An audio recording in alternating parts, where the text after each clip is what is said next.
Part 1. The Silent Shift. Why colon cancer is rising among the young.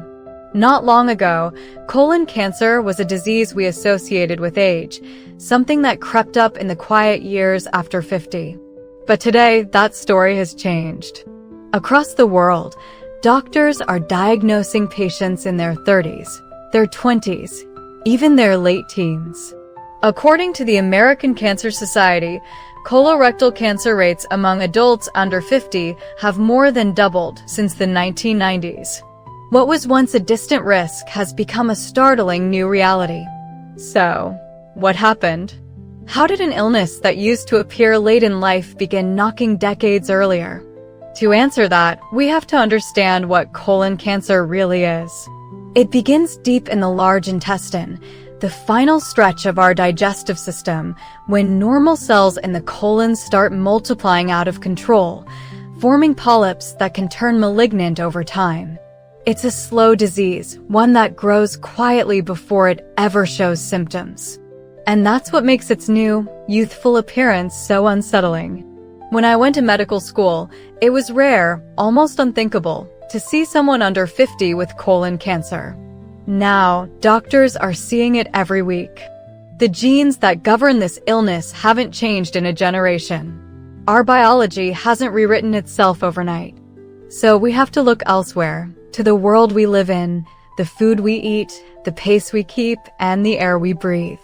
Research from Harvard Health and the World Health Organization suggests that over 70% of cancers, including colorectal cancer, are linked not to genetics, but to lifestyle and environment. Our diet, stress, sleep, and daily movement shape the chemistry of our cells.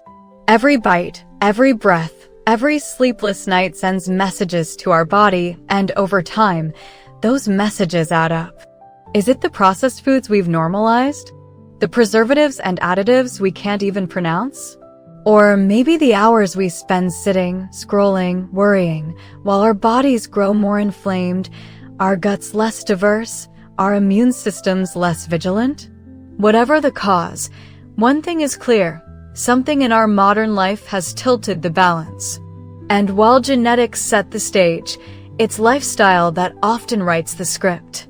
This isn't just a medical mystery. It's a mirror, reflecting how quickly our daily habits can shape the fate of an entire generation.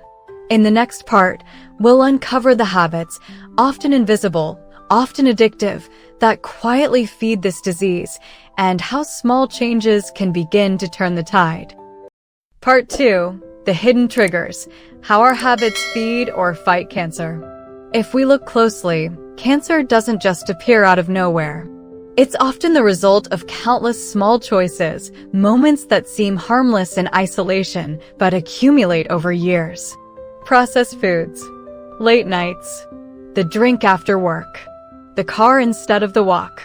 Together, they create the environment in which disease can quietly take root. One of the most powerful lessons from decades of research is this: what we eat and how we live are not passive acts. They're signals.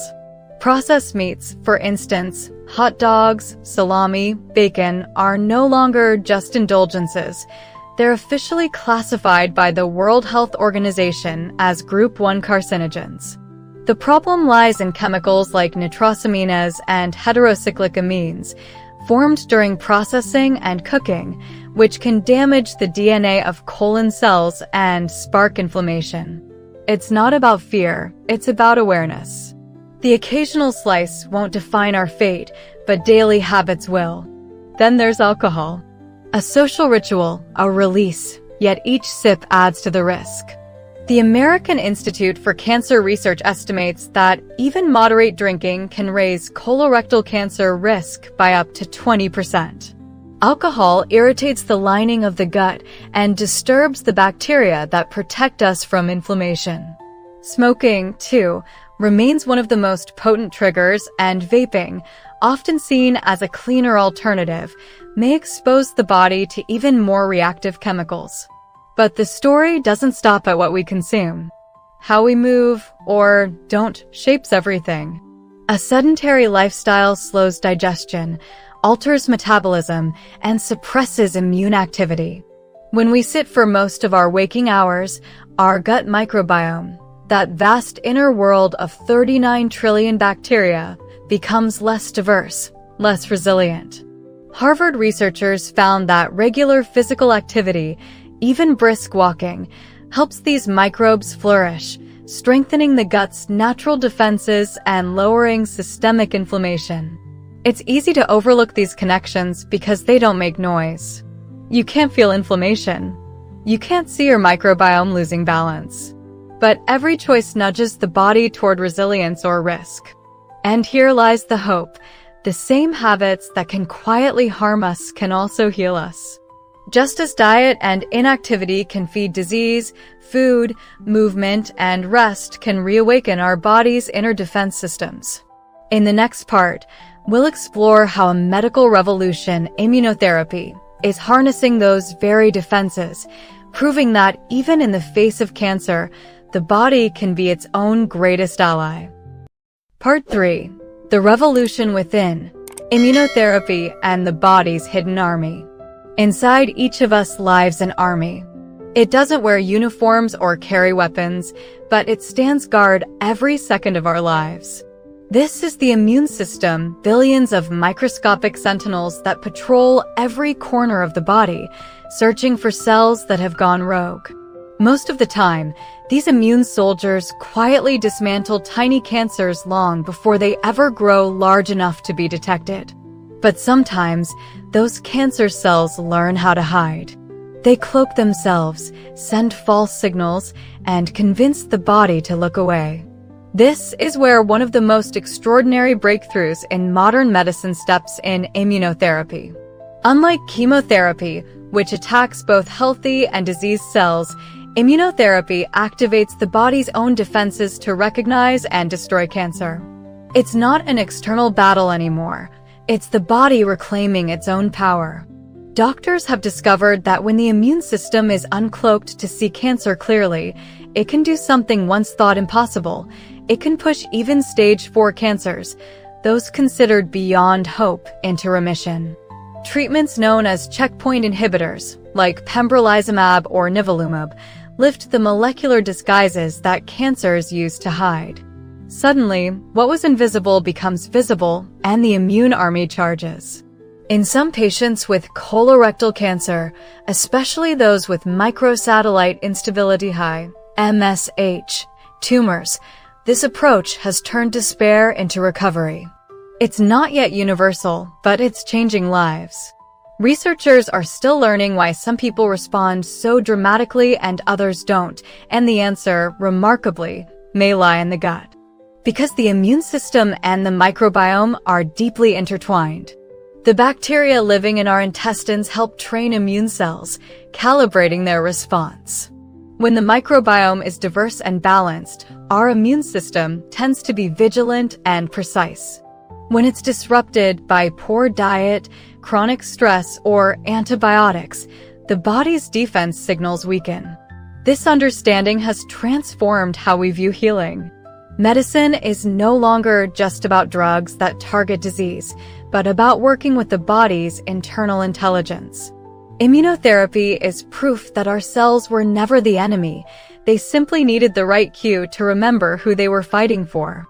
In the final part, we'll explore how the foods we eat and the bacteria we nurture can strengthen that hidden army, turning daily nourishment into one of the most powerful allies in the fight against cancer and chronic disease.